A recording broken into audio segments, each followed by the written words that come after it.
Hello అండి, welcome to Saritha's world. ఈరోజు మీకు ఒక యూస్ఫుల్ టిప్ చెప్తానండి. మరలా కరోనా అంటున్నారు కాబట్టి ప్రతి ఒక్కళ్ళు మాస్కులు పెట్టుకోవాల్సిన టైం వచ్చేసింది. అలాంటప్పుడు మాస్కులు మనం ఈ విధంగా చేసుకుంటే కనుక మనకి చక్కటి మంచి వాసన వస్తాయి. అలా అని చెప్పేసి మనకి ఈ కరోనా నుంచి అయితే మనం ప్రొటెక్ట్ చేసుకోవచ్చు. సూపర్గా అయితే ఉంటుంది. ఒక గిన్నె తీసుకొని దానిలో జవాదు పౌడర్ ఒక పించి దాకా వేసుకోవాలి. జవాదు పౌడర్ అంటేనే తెలుసు మీకు ఎంత మంచి సువాసన వచ్చిందో.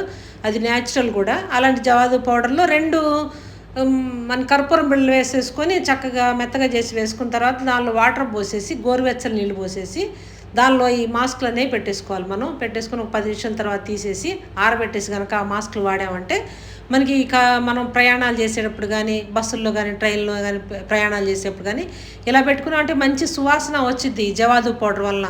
ఈ కర్పూరం బిళ్ళ వల్ల మనకి ఎటువంటి కరోనా ఈ పేషెంట్ల పక్కన కానీ కరోనా వాళ్ళ దగ్గర కానీ పోయినా కానీ మనకి కరోనా రాకుండా చాలా జాగ్రత్తగా ఉండొచ్చు.